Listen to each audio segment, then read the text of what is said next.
The steady rhythm of the heart monitor was the first sound Vincent Moretti heard. Beep, beep, beep.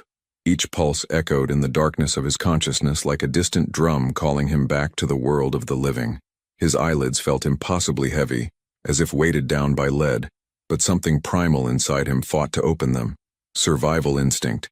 The same instinct that had kept him alive in a world where trust was a luxury and betrayal was currency.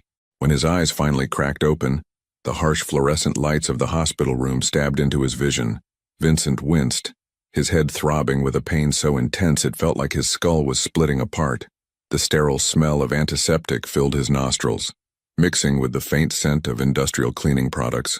Everything was white and gray. The walls, the ceiling, the thin blanket covering his body. Only the gentle patter of rain against the window added any color to the scene, the droplets catching the amber glow of the New York City streetlights below. He tried to move his right arm and immediately felt the tug of an IV line. His left hand instinctively went to his head, fingers brushing against thick bandages wrapped around his skull. The memories came flooding back in fragmented pieces, like a shattered mirror reflecting moments of horror. The restaurant, the private room, the meeting with the Castellano family representatives. He'd been negotiating a territory agreement, something routine, something that should have been safe. Marco had checked the venue twice. The security had been thorough. And then, chaos. The door had burst open. Not the Castellanos. Different men. Masks. Weapons. The first shot had missed him by inches, embedding itself in the mahogany paneling behind his chair. Vincent had moved on pure instinct, diving behind the table as the room exploded in gunfire. He remembered Marco shouting, remembered the acrid smell of ammunition in the air, remembered the burning sensation across his temple as something, a bullet, debris, he couldn't tell, had struck him. Then nothing. Darkness. Until now. Mr. Moretti. A calm, professional voice pulled him from his thoughts. Can you hear me? Vincent's eyes focused on the figure standing beside his bed. A doctor, late 50s, with gray hair and tired eyes that had probably seen too many nights like this one.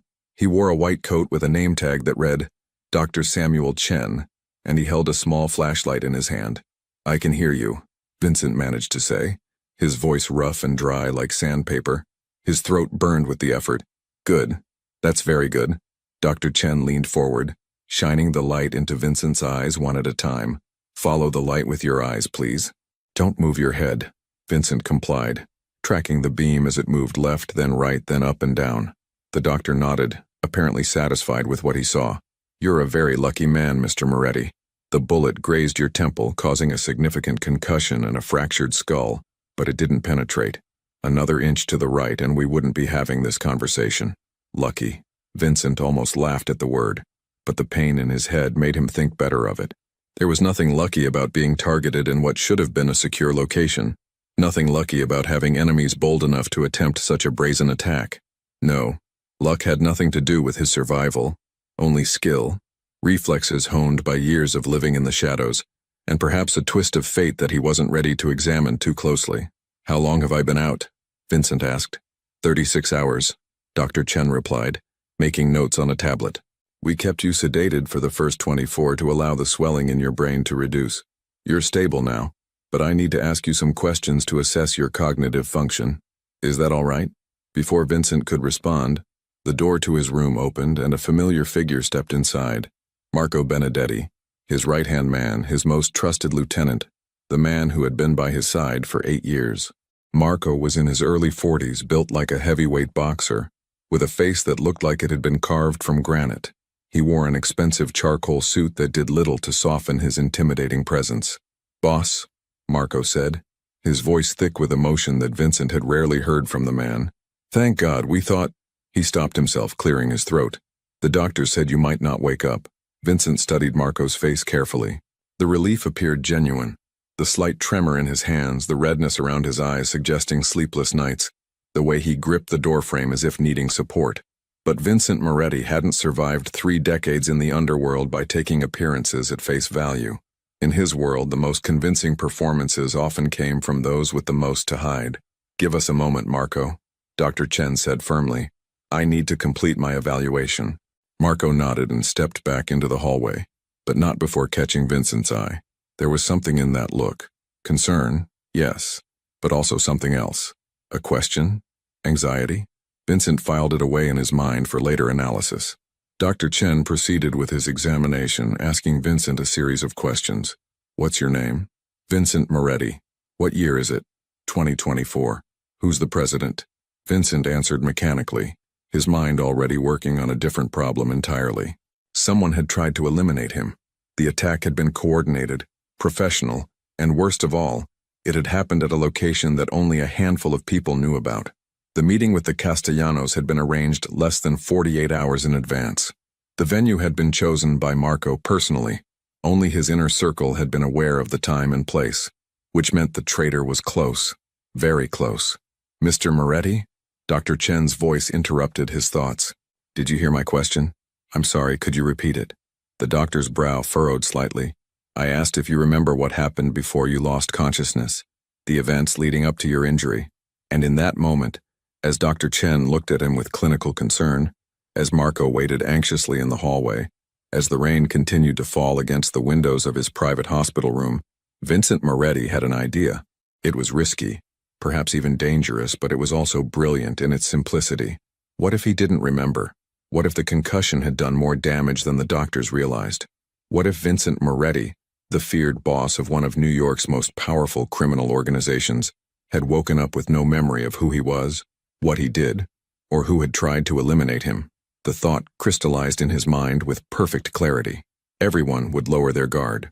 The traitor, thinking Vincent was vulnerable and ignorant, might make a mistake. The loyal ones would reveal themselves through their actions rather than their words. And most importantly, he would see who truly cared about him as a person, not just as a source of power and protection. Vincent let his expression shift, allowing confusion to cloud his features. I'm not sure, he said slowly, as if struggling to piece together fragments. There was a room, people talking, then loud noises. Everything went dark. He brought his hand to his head again, wincing. It's all fragmented, like trying to remember a dream. Dr. Chen's expression grew more serious. That's not uncommon with head trauma. Some memory loss is to be expected. Can you tell me what you do remember? About yourself? Your life? This was the crucial moment.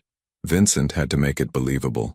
He let several seconds pass, his face showing the strain of someone trying to grasp at memories that weren't there. My name is Vincent Moretti. I live in New York. He paused, making it look like he was struggling. I run businesses. Import, export, real estate. All technically true. His legitimate fronts. But the details are hazy. And the people. I know Marco. He works with me, but I can't quite remember.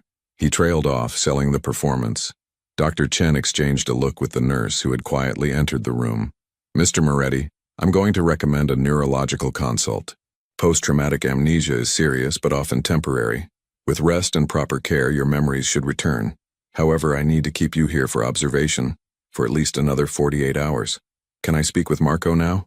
Vincent asked, maintaining the slightly disoriented tone. Of course, but keep it brief. You need rest. As Dr. Chen left the room, Marco re-entered, his massive frame seeming to fill the doorway. He approached the bed cautiously, as if Vincent were made of glass that might shatter at any moment. How are you feeling, boss? Confused, Vincent admitted, which was partially true, though not for the reasons Marco would think. The doctor says I have some memory problems. Things are unclear. Marco's expression shifted through several emotions in rapid succession. Surprise, concern, and then something that looked almost like relief. That last reaction was what Vincent had been watching for. Why would Marco be relieved that his boss had amnesia, unless he had something to hide? Don't worry about anything, Marco said, pulling a chair close to the bed. You just focus on getting better. The family is handling everything, business is secure, you're safe here. I've got 6 men posted in the hallway and 2 at every entrance to this floor. The family, Vincent repeated as if testing the words. Marco, I need you to be honest with me. What exactly do I do? What is our business, really? Marco hesitated, and Vincent could see the calculation happening behind his eyes. How much to tell a boss who might not remember the empire he'd built? How much to reveal to someone who was, in this moment, vulnerable and possibly permanently changed? You're a businessman, Vincent. You own legitimate enterprises, restaurants, real estate holdings, import companies. You're respected, influential. You have friends in high places, and you've built something your father would be proud of. All true. all carefully worded to omit the other half of the truth: the protection rackets, the underground gambling operations, the strategic territorial controls that made Vincent Moretti a name that carried weight in the shadows of New York City. And the attack? Vincent pressed. Who would want to hurt me if I'm just a businessman? You're successful, boss. Success breeds jealousy. Rivals. We're looking into it, but right now the important thing is you're alive. Marco stood, his chair scraping against the floor. There's someone else who's been desperate to see you. Your assistant, Elena. She's been here every day, waiting for you to wake up. She was pretty shaken up when she heard what happened. At the mention of Elena Rossi, Vincent felt something shift in his chest. Elena had been his executive assistant for 3 years. She managed his legitimate businesses, handled his schedules, organized his meetings. She was efficient, intelligent, and quiet, the type of person who blended into the background while keeping everything running smoothly. She knew about his real activities. She would have to, given her position, but she'd never been involved directly, never been part of the violence or the decisions that came with it. She was also someone Vincent had deliberately kept at arm's length, despite recognizing an attraction he refused to acknowledge. In his world, emotional attachments were liabilities. People you cared about could be used against you, could become targets, could betray you in ways that cut deeper than any business rival could manage. I'd like to see her, Vincent said. Maybe she can help me remember things. My schedule, my routine. I'll call her, Marco said, pulling out his phone. She'll be here within the hour. He paused at the door. Boss, one more thing. The cops came by asking questions. I told them you were unconscious and that we'd cooperate fully once you were recovered. But you should know, they're calling it an attempted robbery gone wrong. We kept the real details quiet. Thank you, Marco. Vincent watched his lieutenant leave, then closed his eyes, listening to the rain and the heart monitor's steady rhythm. The next hour passed slowly. Nurses came and went, checking his vitals, adjusting his IV, asking if he needed anything for the pain. Vincent accepted mild medication, nothing that would dull his senses too much. He needed to stay sharp, to observe every detail, every reaction. When the door finally opened again, Vincent opened his eyes to see her. Elena Rossi stood in the doorway looking like she'd aged years in the span of days. Her usually neat dark hair was pulled back in a hasty ponytail, and she wore simple jeans and a sweater instead of her typical professional attire. Her olive-toned skin was pale, and dark circles shadowed her eyes. She clutched a leather folder against her chest like a shield, and her hands trembled slightly as she met his gaze. Mr. Moretti, she said softly, her voice barely above a whisper. Elena. Vincent studied her face, noting every detail. The redness around her eyes suggested she'd been crying. Her shoulders were tense, hunched inward as if she were trying to make herself smaller. There was genuine distress in her expression, a raw vulnerability that was difficult to fake. She took a tentative step into the room, then another, moving slowly as if afraid she might disturb him. I brought some things from the office, documents you were working on before the incident. I thought they might help you remember. Marco said you were having some trouble with your memory? Vincent nodded slowly. Everything is foggy. The doctor says it might be temporary, but right now, he let the sentence trail off, watching her reaction carefully. Elena's eyes filled with tears that she quickly blinked away. She set the folder down on the small table beside his bed and moved to the chair Marco had occupied earlier. I'm so sorry. This is my fault. That caught Vincent off guard, though he was careful not to show it. Your fault? Why would you say that? I was the one who confirmed your schedule that day. I sent the meeting details to Marco for security clearance. If I had been more careful, if I had double-checked the venue, maybe... Her voice broke, and she pressed her hand to her mouth, trying to compose herself. Vincent's mind raced. Was this a confession, or was it genuine guilt from someone who felt responsible simply by nature of her position? Elena had always been meticulous with his schedule, perhaps overly cautious. She triple-checked everything, which was one of the reasons he'd kept her in the role for 3 years. Elena, he said gently, using a tone he rarely employed. From what I understand, the attack wasn't your fault. You couldn't have known. She looked up at him, and for the first time since entering the room made direct eye contact.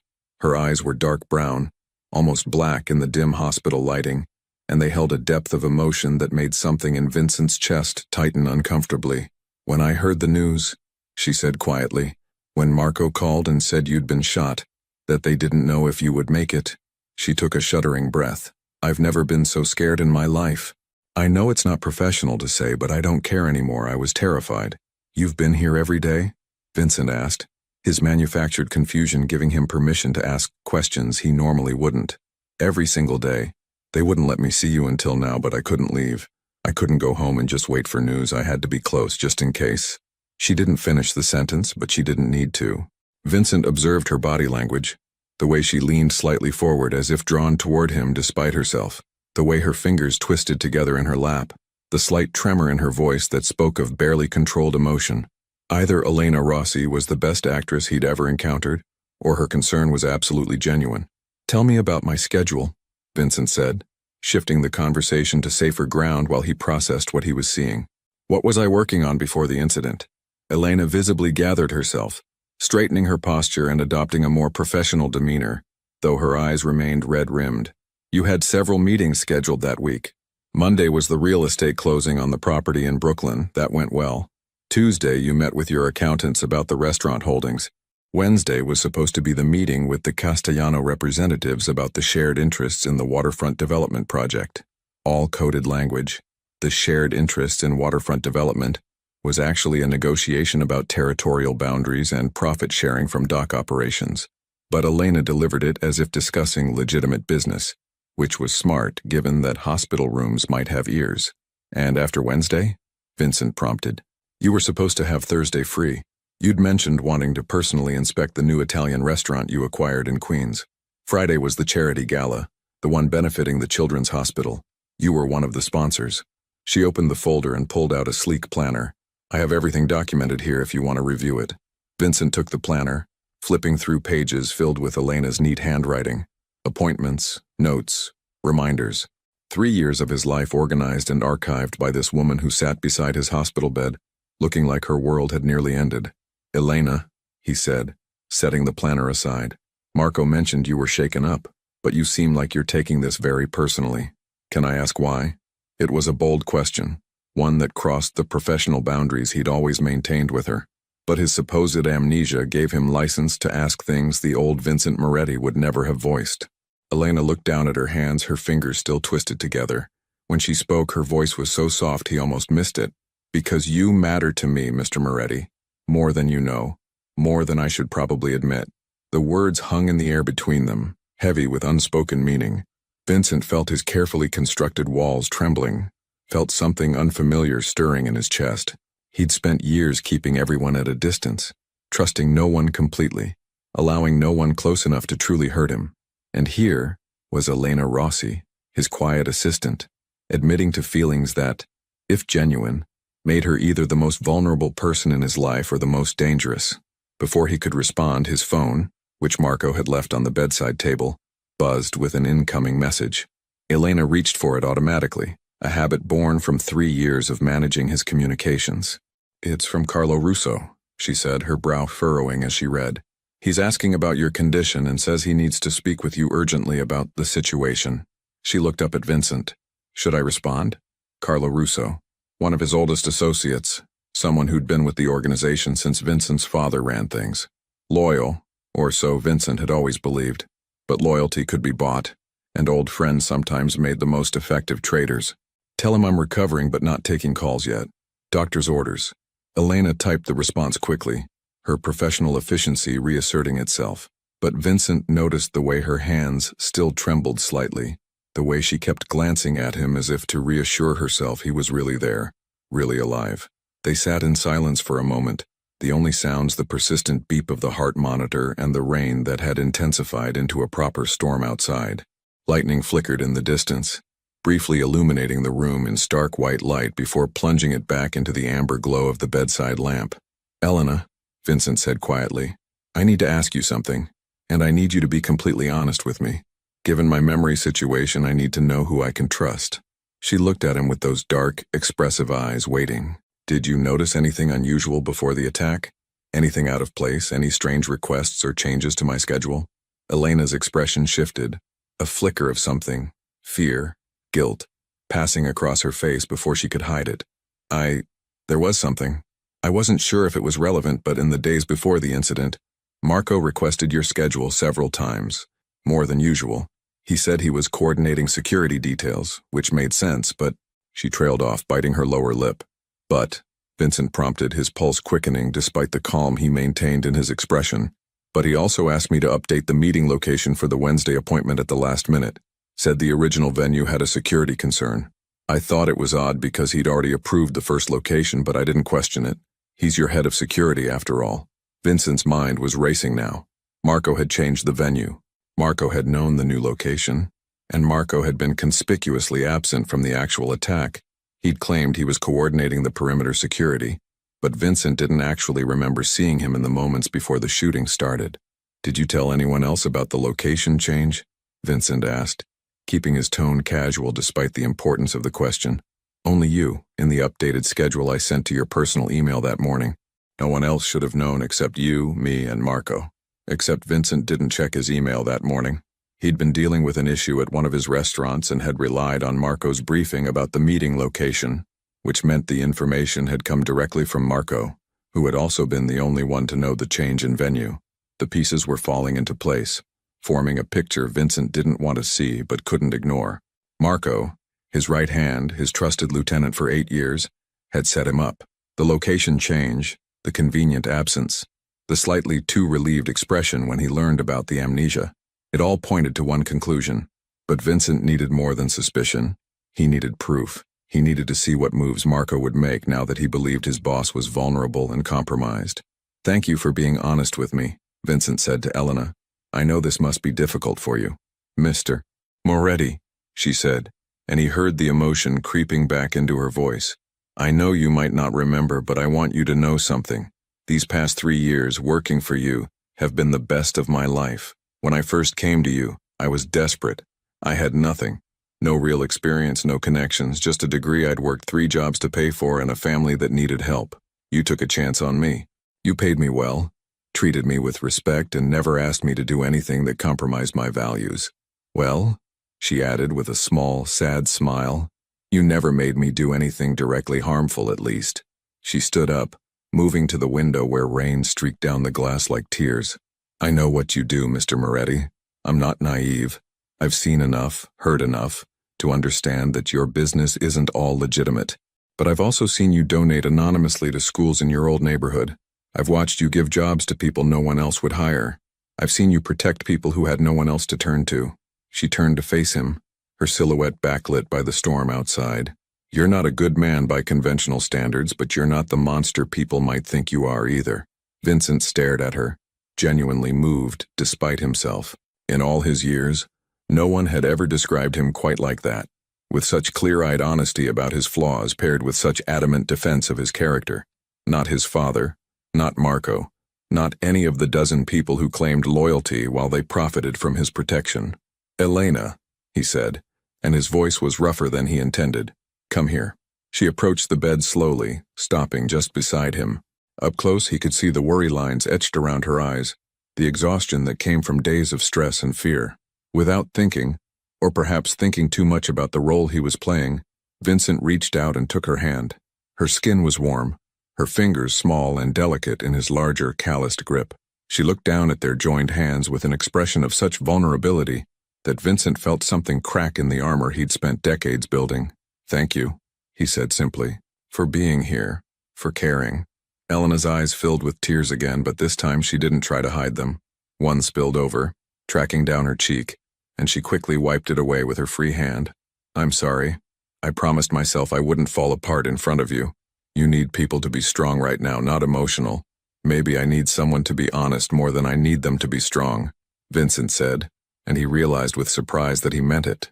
They stayed like that for a long moment, hands clasped, the storm raging outside the window, the heart monitor providing its steady rhythm. Vincent found himself studying her face, really looking at her for perhaps the first time in 3 years. She was beautiful, he realized, though not in the obvious way that usually attracted attention. Her beauty was quieter, more subtle, in the intelligence in her eyes, the determination in the set of her jaw, the compassion that softened her features even in distress. The door opened suddenly, breaking the moment. Marco stepped in, his expression carefully neutral as he took in the scene. Vincent and Elena, hands still joined, sitting in the amber lamplight. Sorry to interrupt, Marco said, though his tone suggested he wasn't sorry at all. But there's been a development. Angelo Moretti is downstairs. He's demanding to see you. Vincent felt Elena's hand tighten around his at the mention of his uncle's name. Angelo was his father's younger brother, a man who'd always believed he should have inherited control of the family business instead of Vincent. They maintained a civil relationship in public, but Vincent knew Angelo resented him, saw him as too young, too soft, too willing to modernize operations that Angelo believed should remain traditional. "Tell him I'm not taking visitors beyond immediate family and essential personnel," Vincent said, deliberately keeping his response measured. "Doctor's orders." Marco's eyes flickered with something, irritation, calculation. "He's not going to like that, boss. He's already making noise about how he should be informed of all business decisions until you're fully recovered." "I'm sure he is," Vincent replied dryly. "But my health is my priority right now, not Angelo's ego. Handle it, Marco." After Marco left, Elena released Vincent's hand and stood up. "I should go. You need rest, and I'm sure the doctors will want to limit your visitors." She picked up her folder, holding it against her chest once more. "Can I come back tomorrow? I could bring more files or just keep you company if you'd like." "I'd like that," Vincent said, and he wasn't acting anymore. Elena smiled, a small, tentative smile that transformed her features, and turned to leave. But she paused at the door, looking back at him one more time. "Mr. Moretti, I'm really glad you're alive. Whatever happens, whatever you remember or don't remember, I just wanted you to know that." After she left, Vincent lay back against the pillows, his mind working through everything he'd learned. Marco's suspicious behavior, Elena's genuine concern, Angelo trying to assert control, the attack itself, which had been too coordinated to be random. He had 48 hours. The time Dr. Chen said he needed to remain hospitalized. 48 hours to maintain his amnesia act, to watch how people moved and spoke when they thought he was vulnerable. 48 hours to separate the loyal from the traitors, the genuine from the performers. His phone buzzed again.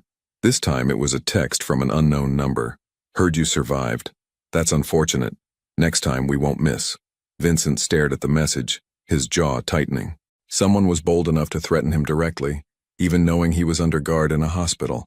That level of confidence suggested either stupidity or the backing of significant power.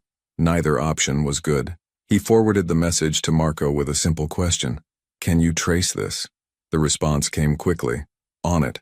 But boss, this is serious. We need to increase your security." Vincent almost laughed. Increase his security. As if the problem wasn't that his security had already been compromised from within. He looked toward the window where rain continued to fall. The city lights below blurred and distorted through the water-streaked glass. Out there, in the dark streets of New York, someone was planning their next move. Someone who thought Vincent Moretti was weak, confused, vulnerable. Let them think that. Let them all think that.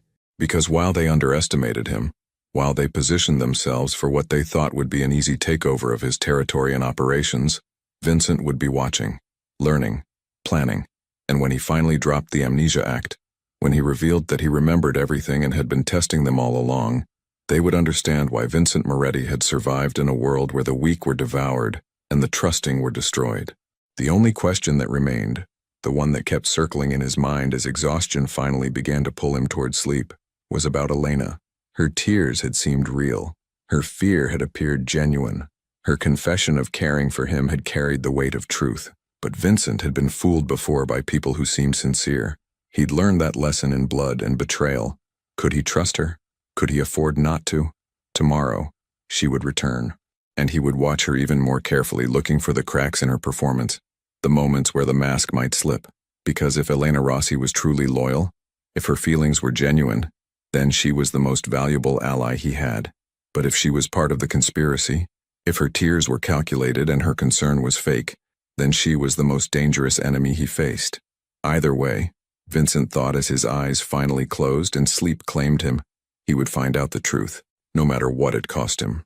The heart monitor continued its steady beep.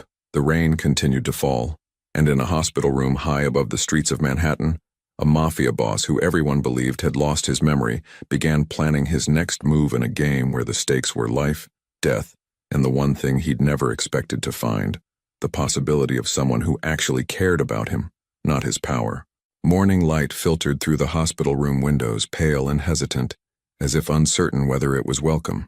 The storm from the previous night had passed, leaving behind a washed clean sky and the sound of traffic from the streets below. A constant Manhattan symphony of honking horns, distant sirens, and the rumble of the subway beneath the pavement. Vincent had been awake for hours, lying still in the hospital bed, his mind working through possibilities and probabilities like a chess grandmaster planning 10 moves ahead. The night had brought little rest. Every time he'd closed his eyes, he'd seen fragments. Marco's too relieved expression, Elena's tears, the threatening text message, his Uncle Angelo's attempt to force his way in. And beneath it all, the central question that gnawed at him.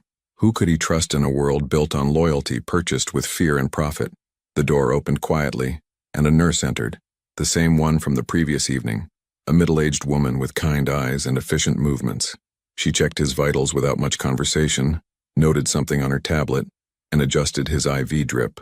"Dr. Chen will be by this morning to evaluate your progress," she said. "Your blood pressure is good, and the swelling has continued to decrease. You're healing well, Mr. Moretti." "Thank you," Vincent said, maintaining the slightly uncertain tone he'd adopted for his amnesia performance. "When can I expect to leave?" "That's up to Dr. Chen, but likely another day or two.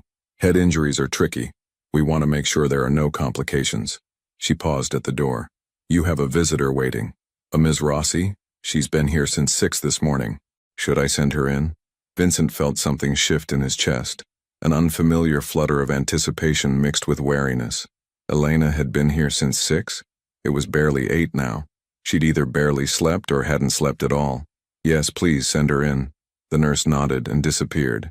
Vincent had maybe 60 seconds to prepare himself, to ensure his mask was firmly in place, to remember that no matter how genuine Elena seemed, he couldn't afford to truly trust anyone until he knew for certain who had orchestrated the attack on his life.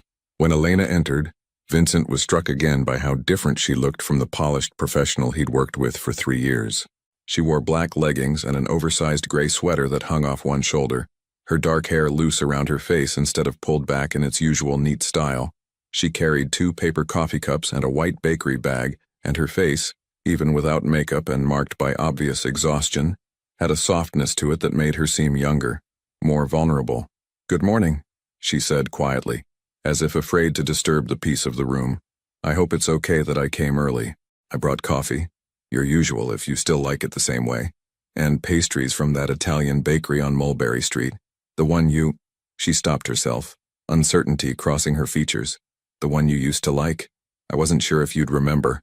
Vincent watched as she set the items down on the rolling table beside his bed, her movements careful and precise.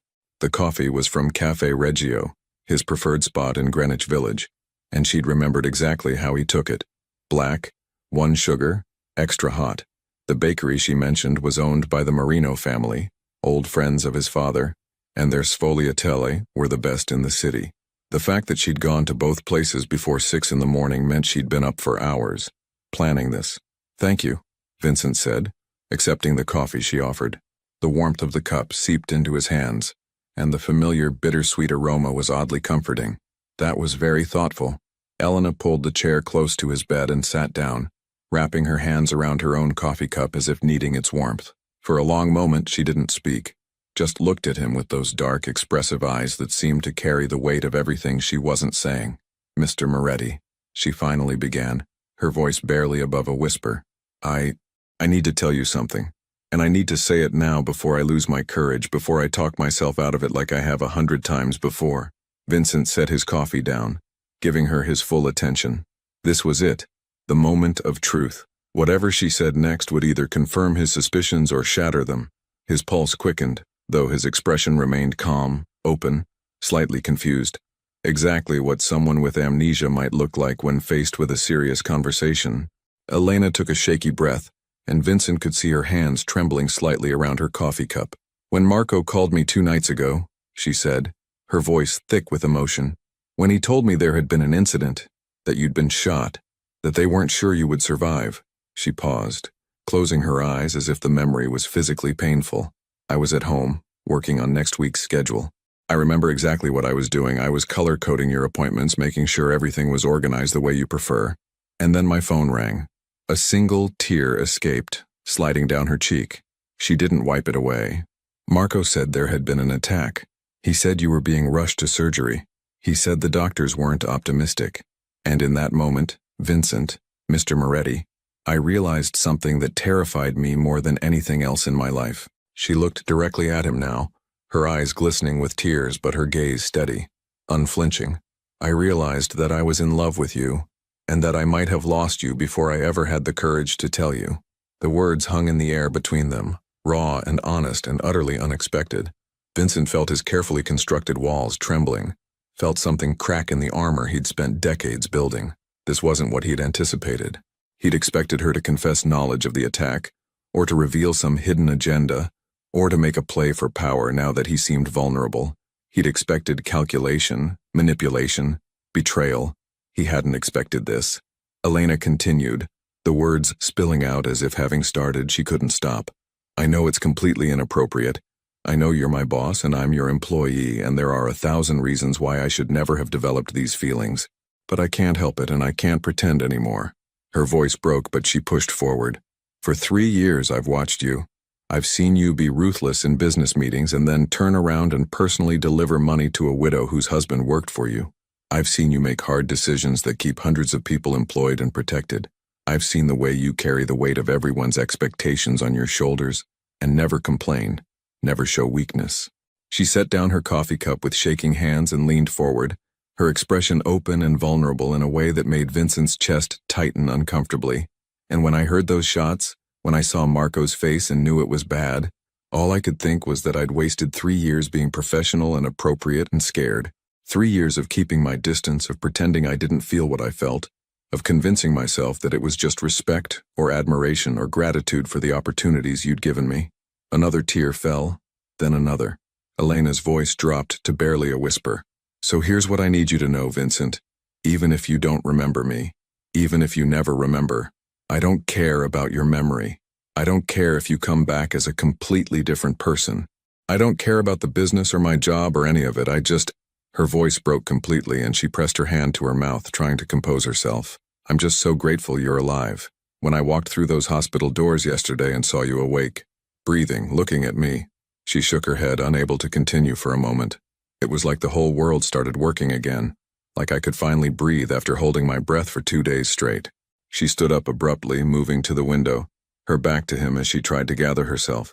Vincent watched her shoulders shake with silent sobs, watched her wrap her arms around herself as if trying to hold together pieces that threatened to fall apart.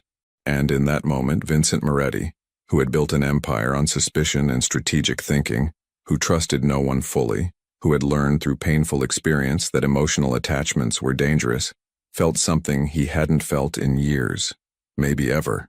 He felt his heart break open, because either Elena Rossi was the most gifted actress he'd ever encountered, or everything she'd just said was absolutely, devastatingly true, and the raw, unguarded emotion in her voice, the way her whole body trembled with the weight of her confession, the fact that she'd admitted to feelings that could cost her everything, it all felt real, in a way that cut through his careful defenses like a blade through silk.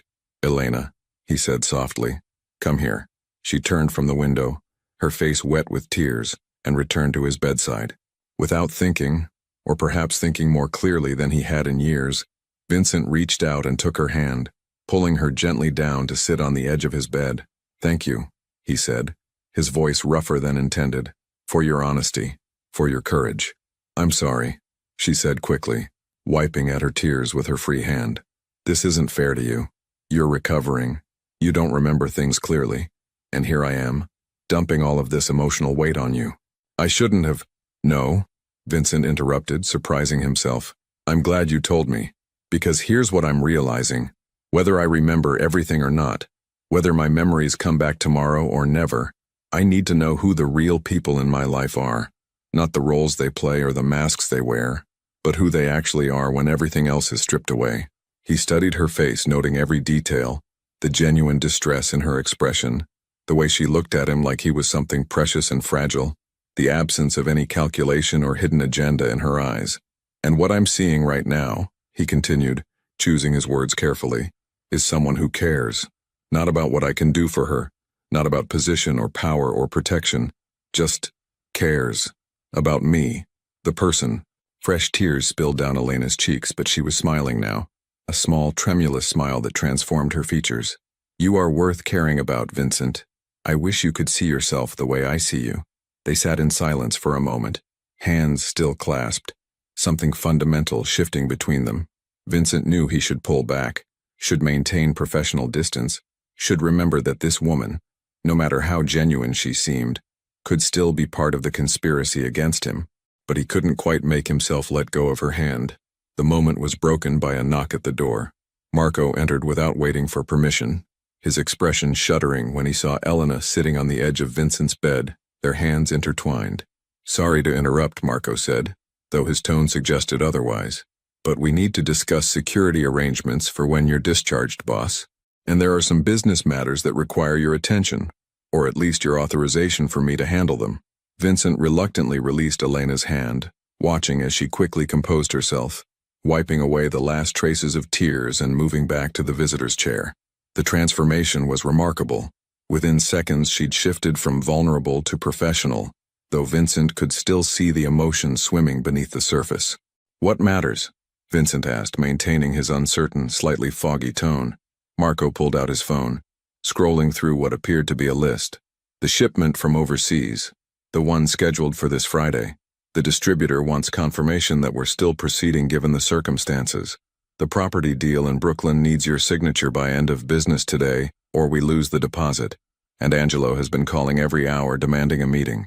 He's claiming that family protocol requires him to step in as acting head until you're fully recovered.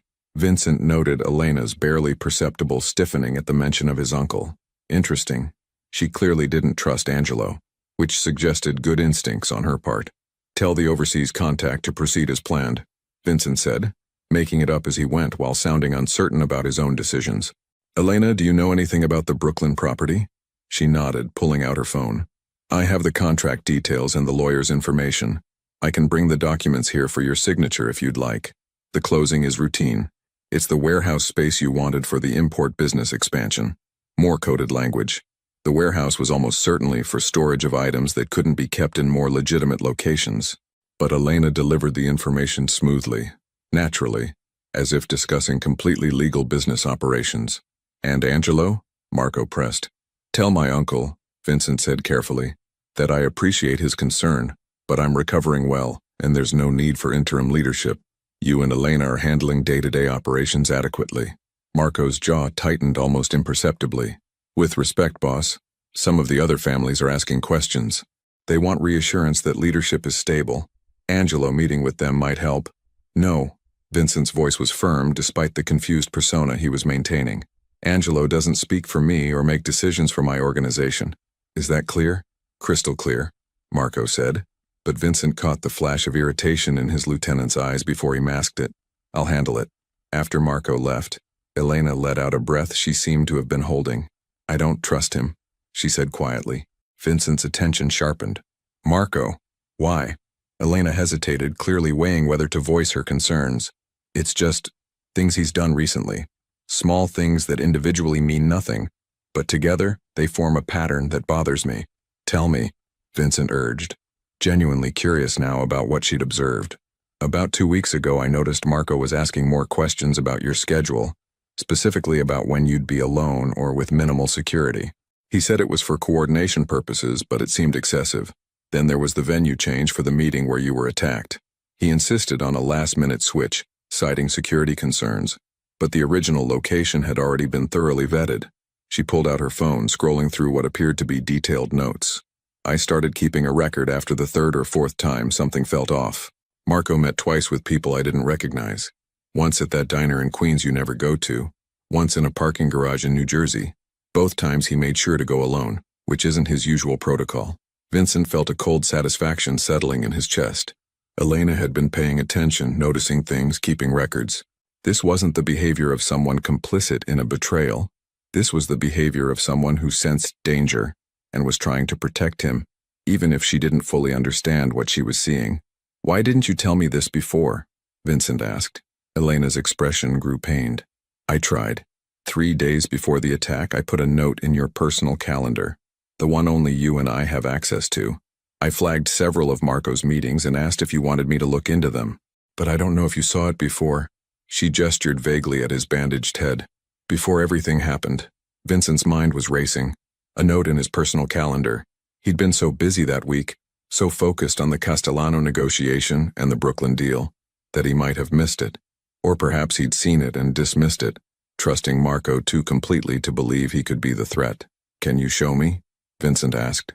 Elena pulled up the calendar on her phone, navigating to the entry from 3 days before the attack. There it was. A private note, flagged urgent. Concerns about recent security protocols. Marco's behavior patterns anomalous. Request private discussion at your earliest convenience. ER.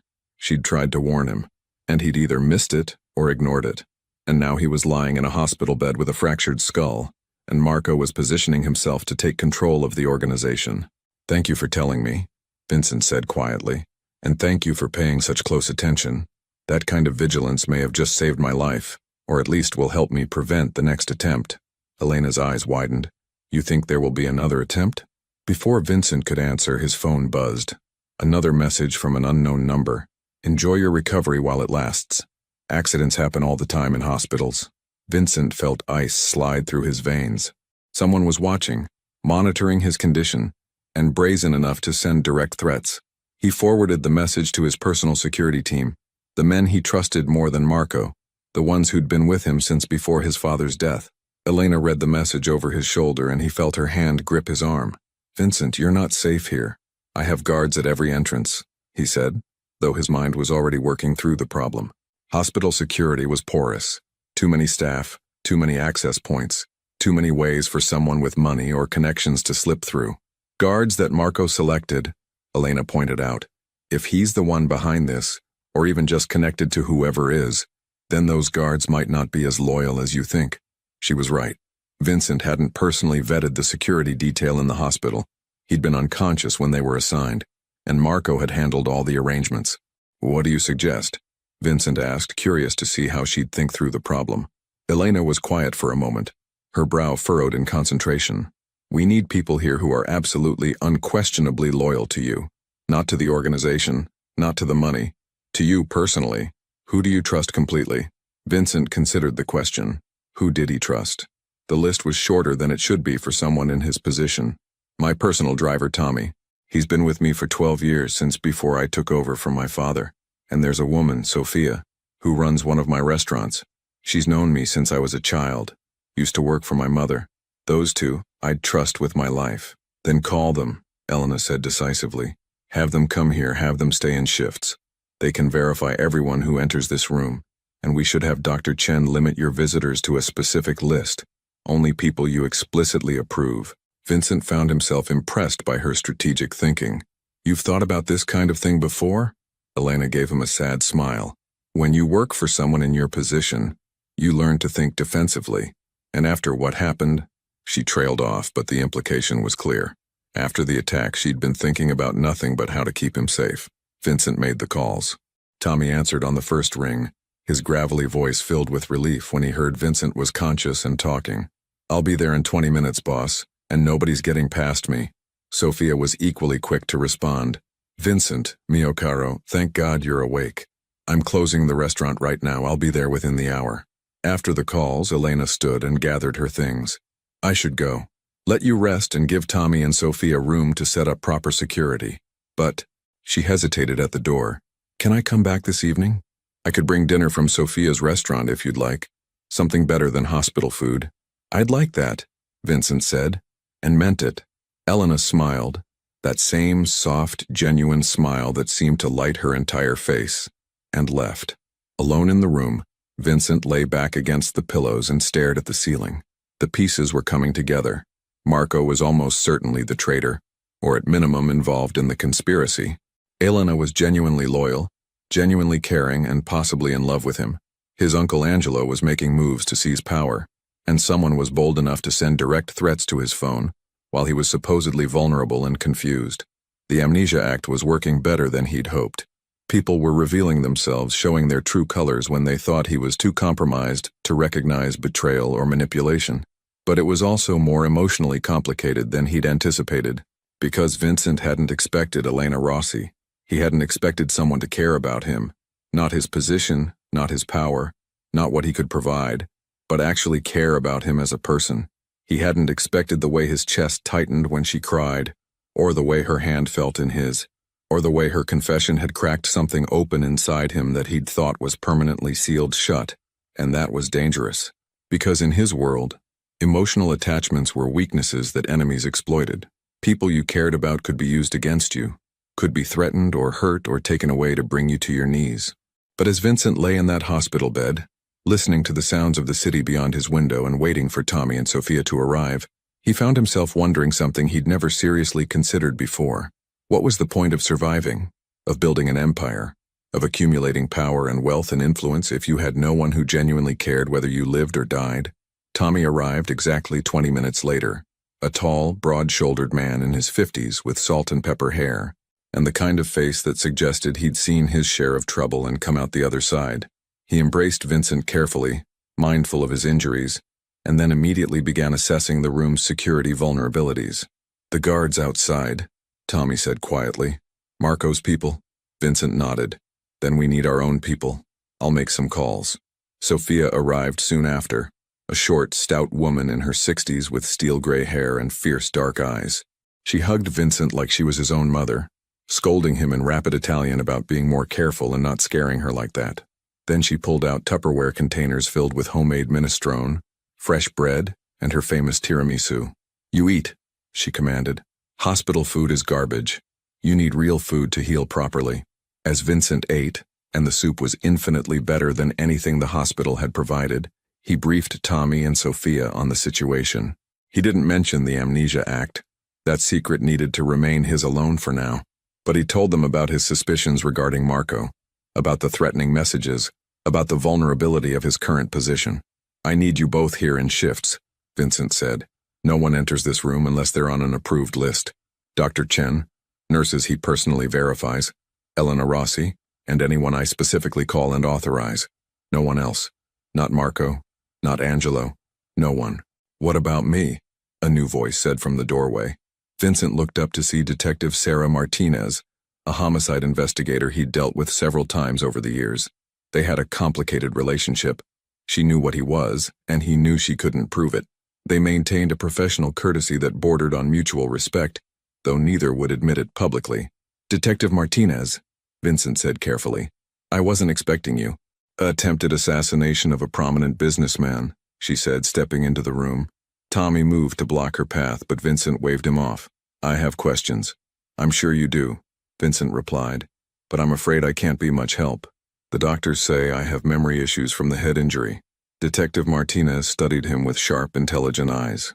She was in her early 40s with dark hair pulled back in a practical ponytail, and the kind of presence that suggested she didn't miss much.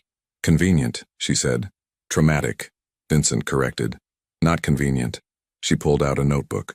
"Tell me what you do remember." Vincent went through his carefully constructed story. Fragments, confusion, gaps in his recollection. Martinez took notes, her expression skeptical but professional. "Mr. Moretti," she said when he finished. "In my experience, people in your line of work don't usually cooperate with police investigations. The fact that you're talking to me at all is unusual, so I'll be direct. Who wants you dead?" Vincent almost smiled. "Detective, if I had complete memory, I could give you a list. But in my current condition, I honestly can't tell you. I don't even fully understand what my line of work entails." "Right," she said dryly. "The amnesia. How convenient. Sorry, traumatic, that you've forgotten all the details that might actually help catch the people who tried to eliminate you. If my memory returns," Vincent said carefully, "you'll be the first to know." Martinez clearly didn't believe him, but she couldn't prove he was lying. She handed him a business card. "Call me if you remember anything, or if someone tries again, because trust me, Mr. Moretti, they will try again. People don't go to this much trouble and then give up after one failed attempt." After she left, Sophia shook her head. "That one is smart. She's suspicious." "She should be," Vincent agreed. "But suspicion isn't evidence." The afternoon passed quietly. Dr. Chen came by for his evaluation, pronouncing Vincent's recovery excellent but insisting on at least one more night of observation. Tommy stood guard at the door while Sophia kept Vincent company, telling him stories about his childhood and his mother, filling in a past that he supposedly couldn't remember, but that he knew by heart. As evening approached and visiting hours neared their end, Elena returned as promised. She brought dinner from Sophia's restaurant, chicken marsala, roasted vegetables, and fresh cannoli for dessert. She'd changed clothes, now wearing dark jeans and a soft blue sweater that brought out the warmth in her complexion, and she'd pulled her hair back in a loose braid. "I'll leave you two alone," Sophia said with a knowing smile, gathering her things. "Tommy and I will be right outside if you need anything. Elena, make sure he eats all of it." After Sophia left, Elena set up the food on the rolling table, arranging everything with care. They ate in comfortable silence for a while, the food as delicious as Vincent remembered, though he was careful to act like he was discovering it for the first time. "This is incredible," he said honestly. "Did I eat here often?" "At least twice a week," Elena replied. "Sophia's restaurant was your favorite. You said it reminded you of your mother's cooking." She paused, then added softly, "She passed away when you were 16. Cancer. You never really talk about it, but I know it affected you deeply." Vincent nodded, caught off guard by the genuine sympathy in Elena's voice. She wasn't using his mother's death as a manipulation. She was simply sharing information she thought might help him understand himself better. They talked as they ate, Elena filling in details about his life, his preferences, his habits. She told him about the legitimate businesses he'd built, the charities he supported anonymously, the way he insisted that every person who worked for him be paid fairly and treated with dignity. "You're not what people expect," Elena said quietly. "When they hear your name, they think of the stereotype, the ruthless criminal, the cold-blooded operator. And yes, you can be hard when you need to be. You make difficult decisions. But you're also the man who personally paid for 3 employees' college tuitions, the man who shows up at the hospital when someone who works for you is sick, the man who remembers everyone's birthday and makes sure their families are taken care of." "You make me sound almost admirable," Vincent said. "You are," Elena replied simply, in a complicated way. "You're not a good man by conventional standards, but you're a man who follows a code, who keeps his word, who protects the people in his circle. That's more than most people can say." Before Vincent could respond, there was a commotion outside his door. Raised voices, Tommy's deep bass warning someone to back off, and then the door burst open. Angelo Moretti stood there, his face red with anger, 2 of his own men flanking him. Tommy was right behind them, hand on his weapon, clearly ready to intervene. "What the hell is this?" Angelo demanded, gesturing at Tommy.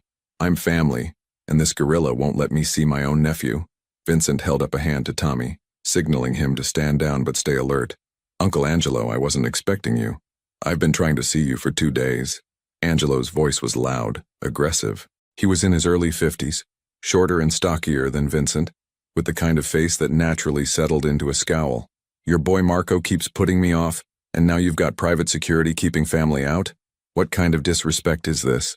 Elena stood, moving subtly closer to Vincent's bed in a protective gesture that didn't go unnoticed by Angelo. "Who's this?" Angelo asked, his tone dismissive. "Your secretary? This is family business, sweetheart. You should leave." "She stays," Vincent said firmly. "Elena is trusted and she's helping me manage affairs while I recover." Angelo's scowl deepened. "That's what I want to talk about.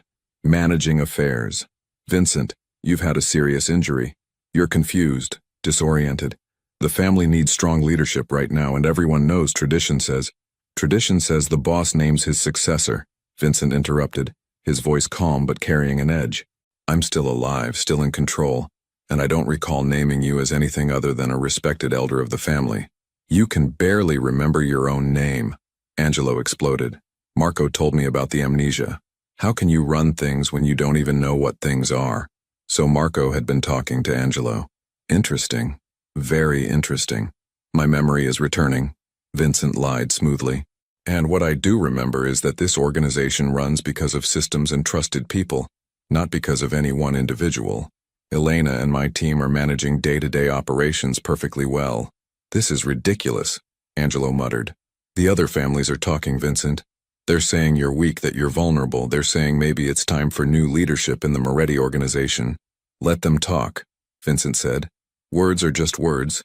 When I'm fully recovered, I'll remind everyone why I hold this position." Angelo stared at him for a long moment, calculation in his eyes. Finally, he shook his head. "You're making a mistake, nephew. Pride comes before a fall. Remember that." He turned and left, his men following. Tommy closed the door firmly behind them. Elena was trembling, Vincent noticed. She'd stood her ground when Angelo tried to dismiss her, but the confrontation had clearly rattled her. He reached out and took her hand, feeling her fingers cold against his palm. "Are you all right?" he asked. She nodded, but her voice shook when she spoke. "He's dangerous, Vincent. Angelo. I've seen the way he looks at you, like he's measuring a coffin." "I know," Vincent said quietly. And he did. Angelo had always resented him, had always believed that age and experience should trump succession planning. His father had chosen Vincent to inherit leadership, and Angelo had never forgiven either of them for it. "Vincent," Elena said, her voice urgent now, "you need to be careful. With Marco acting strange, Angelo making power plays, the attacks, the threats, something is building. I can feel it, and I'm scared that next time they won't miss." She was right to be scared. Vincent could feel it too. The pressure building, pieces moving into position, enemies circling. The Amnesia Act was revealing his enemies, but it was also making him appear vulnerable, which was emboldening them to make moves they might otherwise have reconsidered. "I need you to do something for me," Vincent said, making a decision. "I need you to keep detailed records of everything. Every meeting Marco has, every time Angelo shows up, every strange occurrence. Can you do that?" "I already am," Elena said. "I started the day after the attack. I have notes on my phone backed up to a secure cloud account that only I can access." Vincent found himself smiling despite the situation. "You're remarkable. You know that?" Elena blushed, the color rising in her cheeks. "I'm just trying to keep you safe." "Why?" Vincent asked, genuinely curious now. "I've been your employer for 3 years, but I've never been particularly warm or accessible. I've kept you at a distance, treated you professionally but not personally. So why do you care so much? Why risk yourself for me?" Elena looked down at their joined hands, her expression complex. Part vulnerability, part determination. Because sometimes you can't help who you care about. Sometimes your heart makes decisions your head knows are impractical or dangerous or foolish. And sometimes, she looked up at him, her eyes shining with emotion. Sometimes you meet someone who makes you want to be brave, even when you're terrified. The moment stretched between them, heavy with unspoken possibilities. Vincent felt that crack in his armor widening, felt the walls he'd built so carefully beginning to crumble, and the most terrifying part was that he wasn't sure he wanted to stop it. Outside the window, the sun had set and Manhattan had transformed into a glittering landscape of lights.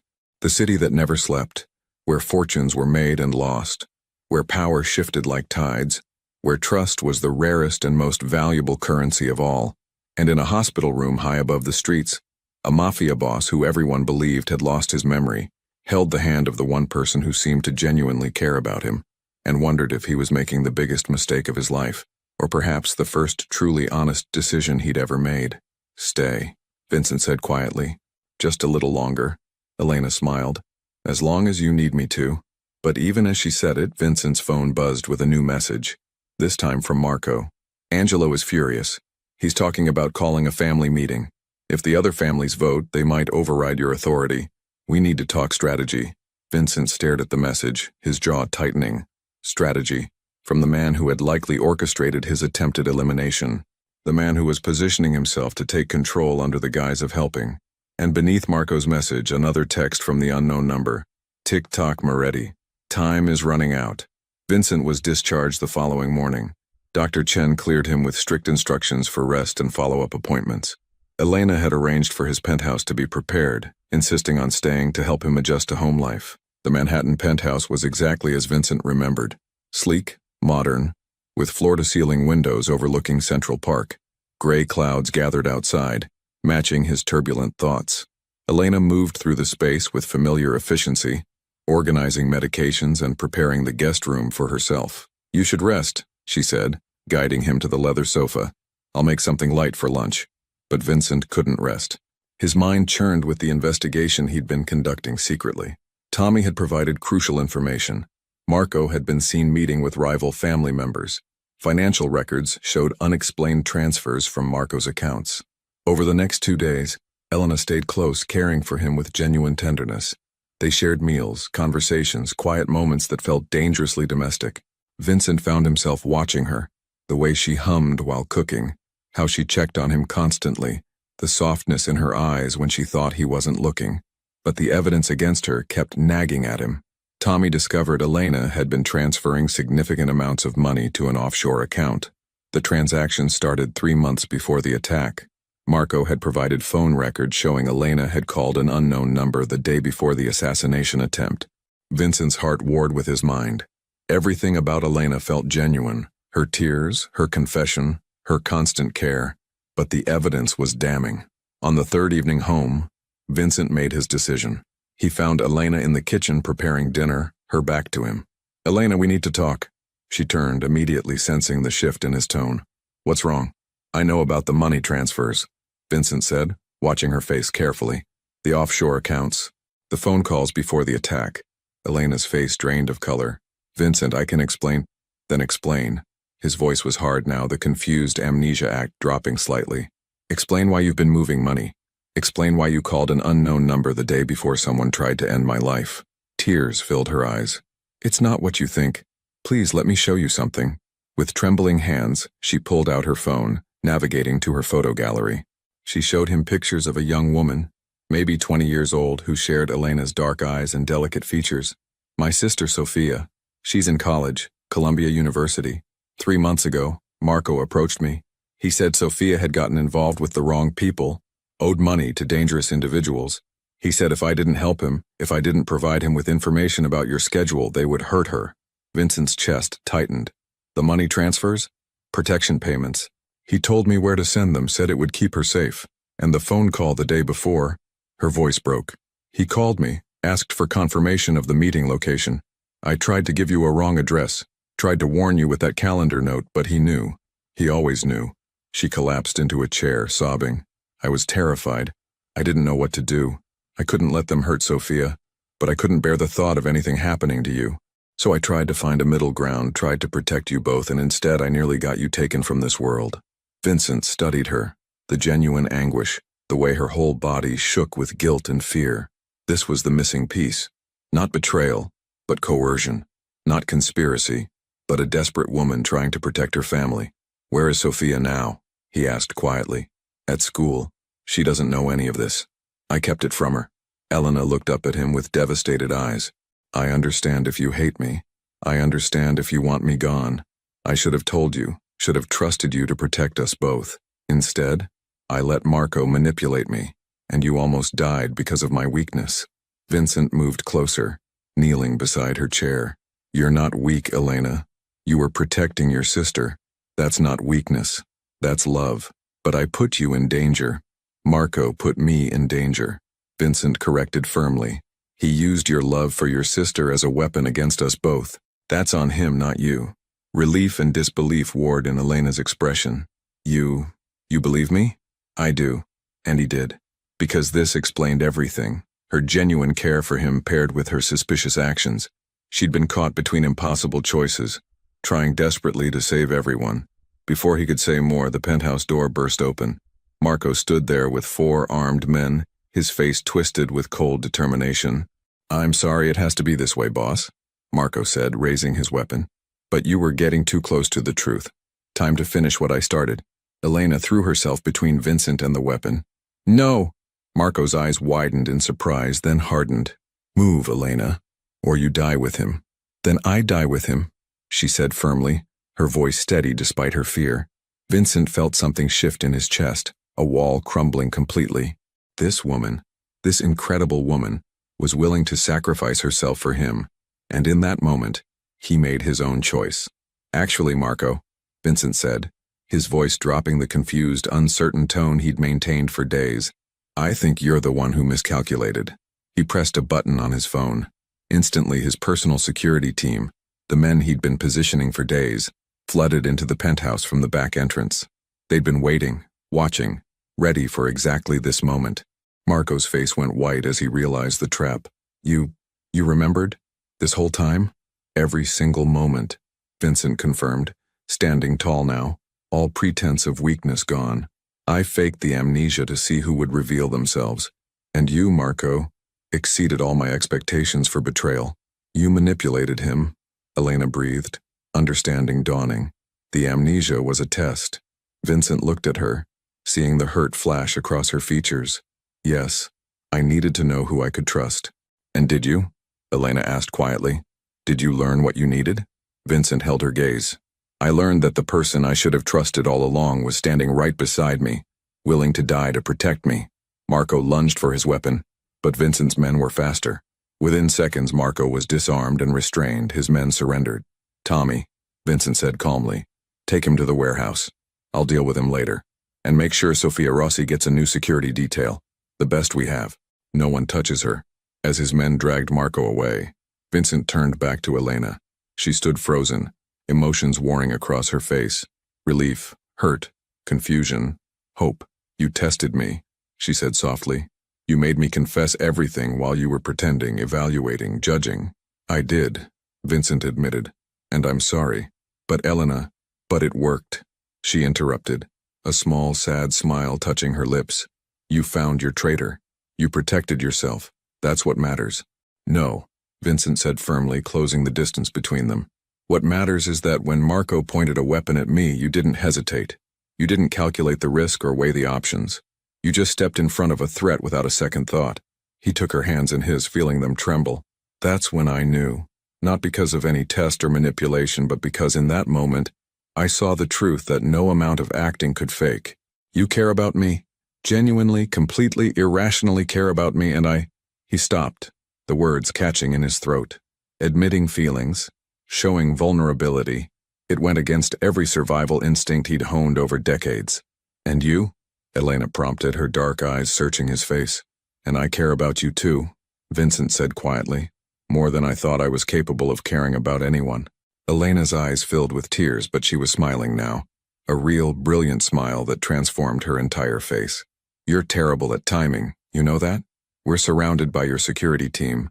Marco just tried to end your life, and this is when you decide to tell me how you feel. Despite everything, Vincent found himself laughing. I've been accused of worse timing. She reached up, touching his face gently, her fingers tracing the edge of his bandages. What happens now? Now, Vincent said, we deal with the threats. Marco will face consequences. Angelo will be put in his place. The organization will be secured, and your sister will be protected. Truly protected, not manipulated. And us? Elena asked softly. Vincent pulled her close, wrapping his arms around her. She fit perfectly against him, her head tucking under his chin, her hands clutching his shirt as if afraid he might disappear. Us, he said into her hair. We figure out together. No more tests, no more pretending, just truth. Elena pulled back slightly to look up at him.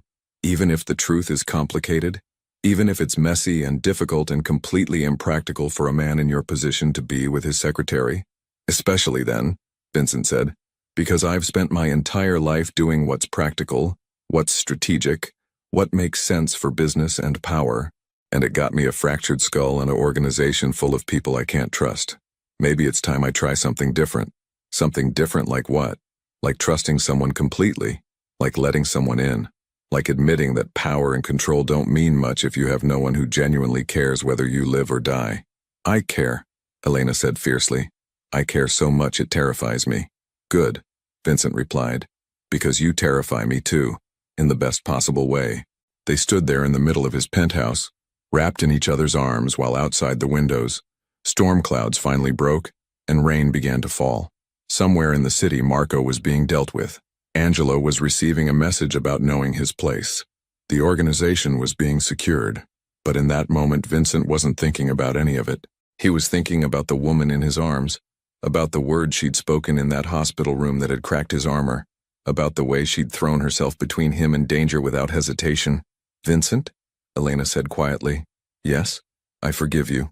For the test, for the manipulation. I understand why you had to do it. He pulled back to look at her. I don't deserve your forgiveness. Maybe not, she agreed, but you have it anyway.